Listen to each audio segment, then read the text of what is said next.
আসসালামু আলাইকুম রহমতুল্লাহ। সুপ্রিয় দর্শক মণ্ডলী, আজকে কবরের শাস্তি পার্ট 3 নিয়ে আপনাকে স্বাগত।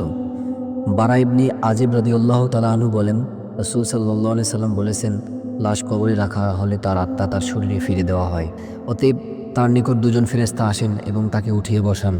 তারপর তাকে জিজ্ঞেস করেন, তোমাদের মধ্যে যিনি প্রেরিত হয়েছিলেন তিনি কে? সে বলে, তিনি আল্লাহর রাসূল সাল্লাল্লাহু আলাইহি সাল্লাম। পুনরায় তাকে জিজ্ঞেস করেন, তুমি কি তা করে জানতে পারলে?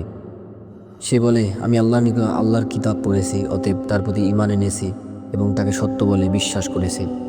তখন আসমান হতে একজন মহা আহ্বান করে বলেন, আমার বান্দা ঠিক বলেছে, সুতরাং তার জন্য একটি জান্নাতের বিছানা বিছিয়ে দাও এবং তাকে জান্নাতের পোশাক পরিয়ে দাও। এছাড়া তার জন্য জান্নাতের দিকে একটি দরজা খুলে দাও। নবী করিম সাল্লাল্লাহু আলাইহি সাল্লাম বলেন, তখন তার নিকট জান্নাতের সুখ শান্তি আসতে থাকে এবং তার জন্য তার কবরকে তার দৃষ্টির সীমা পর্যন্ত প্রশস্ত করে দেওয়া হয়। নবী করিম সাল্লাল্লাহু আলাইহি সাল্লাম বলেন, অতএব তার নিকট এক সুন্দর চেহারা বিশিষ্ট সুবেশী সুগন্ধিযুক্ত ব্যক্তি আসেন এবং তাকে বলেন, তোমাকে খুশি করবে এমন জিনিসের সুসংবাদ গ্রহণ করো, আর এ দিনের ওয়াদাই তোমাকে দেওয়া হয়েছিল। তখন সে মৃত ব্যক্তি তাকে জিজ্ঞেস করবে, তুমি কে? তোমার চেহারা এত সুন্দর যে কল্যাণের বার্তা বহন করে। তখন সে বলে, আমি তোমার সৎ আমল। অত্র হাদিস দ্বারা প্রতীয়মান হয় যে ভালো ব্যক্তির জন্য কবর ও জান্নাত, কারণ যে কবর থেকে জান্নাতের সব ধরনের সুখ ভোগ করতে পারে, তার জন্য সবচেয়ে আনন্দের বিষয় হচ্ছে তার নিজের সৎ আমলগুলি এক সুন্দর চেহারা বিশিষ্ট সুবেশী সুগন্ধিযুক্ত ব্যক্তির আকার ধারণ করে। সে বলবে, তোমার জন্য সুসংবাদ, আমি তোমার সৎ আমল, আমি কল্যাণের বার্তা বহনকারী। বারা ইবনে আজিব রাদিয়াল্লাহু তাআলা আনহু বলেন, রাসূল সাল্লাল্লাহু আলাইহি সাল্লাম বলেছেন, লাশ কবরে রাখা হলে আত্মা তার দেহে ফেরত দেওয়া হয়। তখন তার নিকট দুজন ফেরেশতা আসে এবং তাকে উঠিয়ে বসান। অতএব তারা তাকে জিজ্ঞেস করেন, তোমার প্রতিপালক কে? তখন সে উত্তরে বলে, হায় হায়, আমি জানি না। তারপর জিজ্ঞেস করেন, তোমার দিন কি? তখন সে উত্তরে বলে, হায় হায়, আমি জানি না। তারপর জিজ্ঞেস করেন, তোমাদের মধ্যে যিনি প্রেরিত হয়েছিলেন তিনি কে? তখন সে উত্তরে বলে, হায় হায়, আমি জানি না। এ সময় আকাশের দিক হতে একজন ঘোষণাকারী ঘোষণা করে বলেন, সে মিথ্যা বলেছে, সুতরাং তার জন্য জাহান্নামের বিছানা বিছিয়ে দাও এবং জাহান্নামের দিকে একটি দরজা খুলে দাও। সুতরাং তার দিকে জাহান্নামের লু হাওয়া আসতে থাকে, আর তার কবর এত সংকীর্ণ হয়ে যায় যে তার একদিকের পাঁজর অপর দিকে ঢুকে যায়। এ সময় তার নিকট অতি কুৎসিত চেহারা বিশিষ্ট নোংরা বেশি দুর্গন্ধযুক্ত লোক এসে বলে, তোমাকে দুঃখিত করবে এমন জিনিসের সুসংবাদ গ্রহণ করো, এদিন সম্পর্কে তোমাকে পৃথিবীতে ওয়াদা দেওয়া হয়েছিল। তখন সে জিজ্ঞেস করে, তুমি কে? কি কুৎসিত তোমার চেহারা যা মন্দ সংবাদ বহন করে? সে বলবে, আমি তোমার বদ আমল। অত্র হাদিস দ্বারা প্রতীয়মান হয় যে পাপাচার ব্যক্তি কবরে জাহান্নামের শাস্তি ভোগ করবে।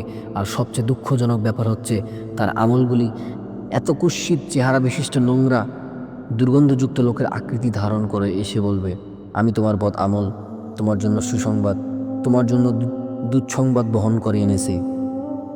বারা ইবনে আজিব রাদিয়াল্লাহু তাআলা আনহু বলেন, আমরা একবার নবী করিম সাল্লাল্লাহু আলাইহি সাল্লাম এর সাথে আনসারদের এক লোকের জানাজায় গেছিলাম।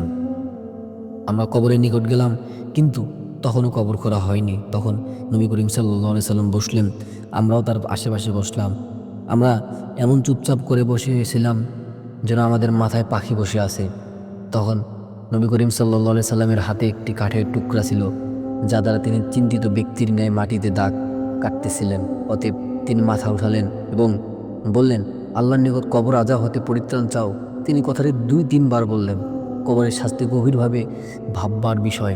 কবরের শাস্তি থেকে পরিত্রাণ চাওয়ার জন্য নবী করিম সাল্লাল্লাহু আলাইহি সাল্লাম আদেশ করেছেন। কথাটি তিনি বারবার মানুষকে কঠোর হুঁশিয়ারি দিয়েছেন। উসমান রাদিয়াল্লাহু তাআলা আনহু হতে বর্ণিত, তিনি যখন কোনো কবরের পাশে দাঁড়াতেন তখন এমন কাঁদতেন যে তার দাড়ি ভিজে যেত। উসমান রাদিয়াল্লাহু তাআলা হতে বর্ণিত, তিনি যখন কোনো কবরের পাশে দাঁড়াতেন তখন এমনভাবে কাঁদতেন যেন তার দাড়ি ভিজে যেত। একদিন তাকে জিজ্ঞেস করা হলো, আপনি জাহান্নামের এবং জান্নাতের কথা স্মরণ করেন অথচ কাঁদেন না, আর কবর দেখলেই কাঁদেন, ব্যাপার কি? তিনি বললেন, রাসূল সাল্লাল্লাহু আলাইহি সাল্লাম বলেছেন, পরকালের বিপজ্জনক স্থানসমূহের মধ্যে কবর হচ্ছে প্রথম। যদি কেউ সেখানে মুক্তি পেয়ে যায় তাহলে তারপরে সব স্থানগুলি সহজ হয়ে যাবে। আর যদি কবরে মুক্তি লাভ করতে না পারে তাহলে কবরের পর সব স্থানগুলি আরও কঠিন ও জটিল হয়ে যাবে। অতএব তিনি বলেন, নবী করিম সাল্লাল্লাহু আলাইহি সাল্লাম এটাও বলেছেন যে আমি এমন কোনো জঘন্য ও ভয়াবহ স্থান দেখিনি যা কবরের চেয়েও জঘন্য ও ভয়াবহ হতে পারে।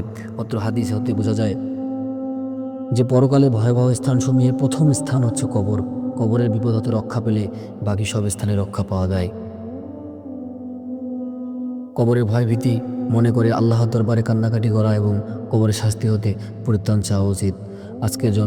আজকের মতো এই পর্যন্তই।